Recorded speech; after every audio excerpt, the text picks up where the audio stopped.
Good morning guys, good morning mga kabakyard. Welcome po sa ating munting channel. Ayan, umuulan na naman dito sa ating munting backyard. Kaya hindi tayo nakapaglabas ngayon guys ng ating mga minamahal na manok. Ayan, shoutout pala sa ating buyer na si Erwin Melina. Yung kung naalala nyo, yung may pinost tayo na 4 na Paul Spark Gray na magkakapatid na siya lahat ang kumuha ng 4. Last Thursday ata yun, dinala sa exam, pumasa po, nag-champion po sila. Yan, congrats mo, congrats Erwin Melina. Yan, at siyempre masaya din tayo, at kahit hindi tayo nagdala doon sa exam ng manok natin na na-acquire nila, kasi tayo naman ang nag-breed po natin dito. Katunayan po na okay naman yung nakuha nating materials at may lumusod naman, pero siyempre sabi nga, win or loss, dapat maging proud pa rin tayo sa ating mga inaalagang manok. At siyempre lahat naman po pumupunta doon sa examan, wala naman nangangarap na hindi makapapasa. Lahat na pupunta doon gusto makapasa. Yan, congrats. At kung may makapanood dito at sabihin na nasaan yung sayaw, yan, mag-comment lang kayo dyan. Pwede natin ipasa sa inyo yung sayaw ng manok ng ating Paul Spark rin na na-acquire dito sa atin guys ni Erwin Melina. Yan, kasi sinindan tayo ng video din niya. Nasabi nga niya, yun. At yun, sinin ko nga rin dun sa naka-acquire ng broadcast natin kasi dapat, di ba, titigil tayo dito sa ating pagmamanok. At kaya in-out natin yung broadcast natin na Paul Spark rin, napunta kay Don Bonifacio Game Farm. At ngayon, message ko si Sir, sabi niya nasa Mindoro daw at si Black Knight. Doon binibreed ng kanyang tropa. Sabi ko, Sir, yung anak po nyo na ay nag-champion na. Ngayon, may dalawa tayo natira dito. Dalawang going to 4 months. Ayun yung isa. Ayun yung isa pa rin. At ililipat sana natin dito sa scratch pen. Pagpapalitin natin dalawang babae para makakahigaig sila. Kaso umuulan, umaambon nga guys. Umaambon. Ilang araw na umuulan dito. Kagabi, halos magdamag yung ulan dito guys. At mabuti na lang, nagawa natin dito ng kanal, di pa palabas doon. Kaya hindi na naistakan. Dati palaging pag umulan, buwaba dito. Kaya ginawa natin paraan. Sabi ko nga, itong mga ginawa natin dito, yung sanipa nung tinanggal doon sa nagpa-renovate yung kinabos. Ayan, nakita nyo guys. Ayan. Yung ating flood control. Di ba? Para mapigilan na bumaba yung lupa. Ayan. Puro sanipa to. Titigas to kay. Tigas na kahoy yan. Matagal yan. Hindi basta-basta mabubulok yan dyan. Yan, di ba masaya nga. Sabi ko nga masaya tayo. Kasi nga pumasa yung ating unang palay. Si Paul Spark Ray. Ayan yung nanay yun. Ito nanay nila. Ayan. Kaya malamang ito guys yung anak niya. Iba-back to mama natin yan. Yan mamimili tayo sa dalawa doon. Puro street com. Nagmana sa tatay nila. Yung 4 na yung magkakapatid, kung tama ako pagkakalala ko, 2 street com, 2 picom. Yan. William Naglugon. Dapat yung part natin kay Paul Spark naglugon. Naglulugo na ngayon. Taglugo na. Kaya yung ating mga patuka dito, nagdagdag tayo ng crack corn. Kasi taglamig na para tulong sa kanilang body. Ayun, kasi taglabig na, kailangan nila yun carbohydrates. Ayan, naubos yung pagkain na, umabo na guys. Kaya ganito lang tayo dito.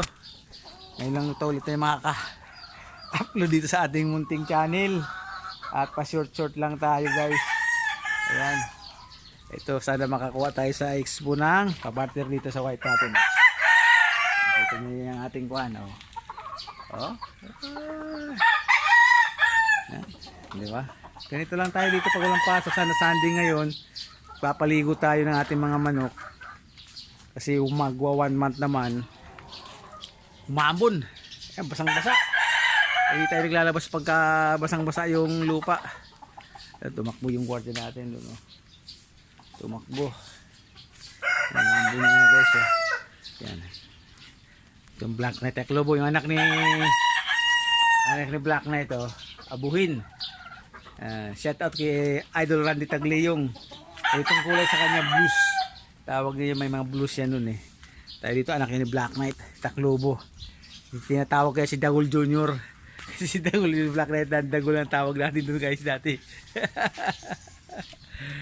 Ayan, ayan si Henny, naglalaglag ng kanyang mga balahibo.